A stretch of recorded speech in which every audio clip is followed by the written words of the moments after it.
Не оны қалай белгілейміз? А бөлінген б, мұндағы А мен Б кез келген сан. Жақсы. Балалар, енді жай бөлшек дегенімізге есімізге түсірдік, ол 5-ші сыныптан бізге. Белгілі, яғни алынма және бөлінген тұратын натуралданған құралдар бөлшекті біз жай бөлшек дейді екенбіз. Ары қарай енді алгебралық өрнектер дегеніміз. Ал айтады. Бүтін және бөлшек өрнектер алгебралық өрнектер деп аталады. N-нің M-нің бөлінісі бұл жерде N-нің келтірген бүтін сан. Хорошо, жақсы, өте жақсы. Енді алгебралық бөлшектер дегеніміз не? Алгебралық бөлшектер дегеніміз не? Өрнектерді айттым, енді бөлшектер дегеніміз не? Бөлшектер дегеніміз не? Айтады? Алгебралық бөлшектер дегеніміз ол қосу, азайту, көбейту, бөлу және шығару амалдарынан құралған бөлшектерді айтамыз, иә? Жақсы. Сонымен балалар, біз қайталау конверттегі сұрақтар бойынша қайталау сұрақтарына жауап беріп алдық. Енді бүгінгі тақырыбымыз бойынша алгебралық бөлшектердің қосындысы мен айырмасы, оның ішінде бөлімдері бірдей және бөлімдері әртүрлі алгебралық бөлшектерді қосып азайту деген тақырып. Дәптерлеріңді ашыңдар, бүгін күнделігін жазыңдар, тақырыпты жазыңдар.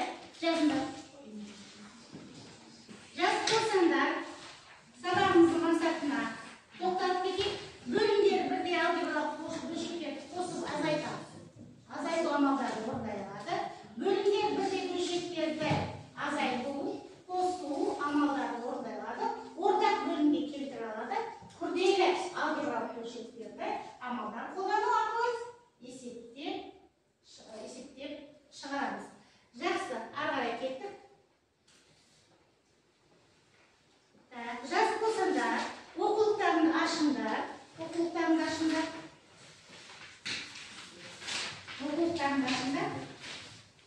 Так, 166 бетте 6-да 31 есепті шығарамыз. 6-да 31 есепті шығарамыз. Кім шығарады? Әр топтан балалар бір баладан шыға қояйық. Келіп. Номер 6-да 31 бет болады. Айтып тұрамыз, е, бұл есептің дискрипторы тақтада тұр. Балалар Алады, алымы мен алымы азайтылады.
бөлінген б азайтылған а. Бұл жерде бөлімдері өзгеріссіз қалады, алымдары қосылады. Сонда 3х бөлінген а азайтылған б шығады. А минус б, жерде а минус б. Жақсы.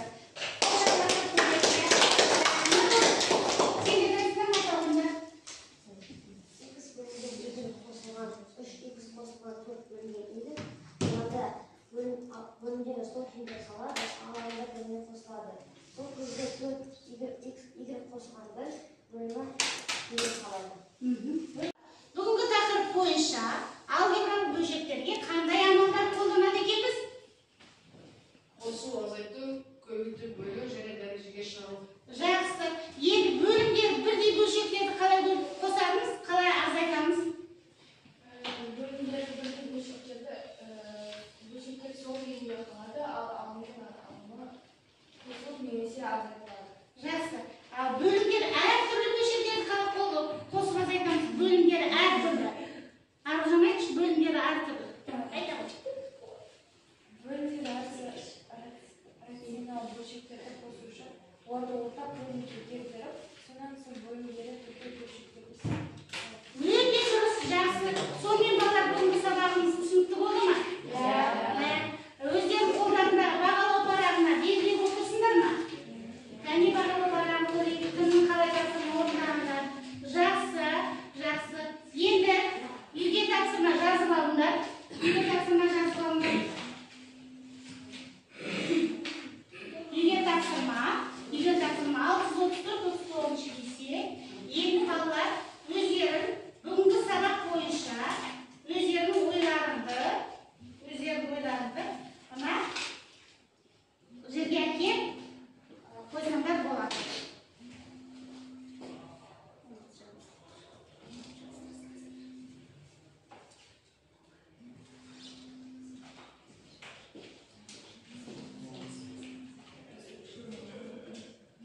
Жазған сияқты.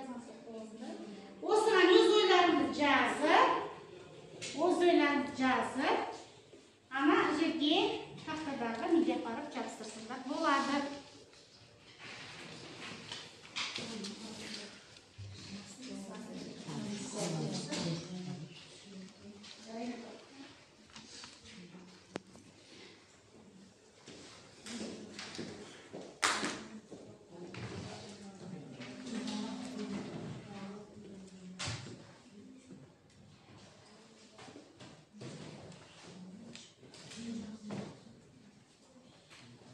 Сабағымыз бойынша сабаққа белсенді қатысқан оқушыларды бағалап кетейік. Мына топта бізде Нұржан, Айлика, Елдар жақсы сабаққа қатысты. Оған 10 балдан баға қойып, 10 балдан бағалайық.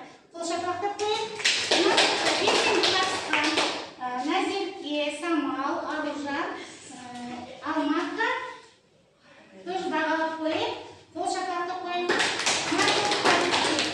Самал, Ибрагимнің аяулым үшін жауап берді. Қалғандары белсенді қатыспады. Қол шапалақтап қойып. Енді әр топтың команда басшысы өздерінің тобындағы бағалау парағын бүгінгі сабақта бағалап, ана еске қағазға барып жапсырсаңдар болады. Ал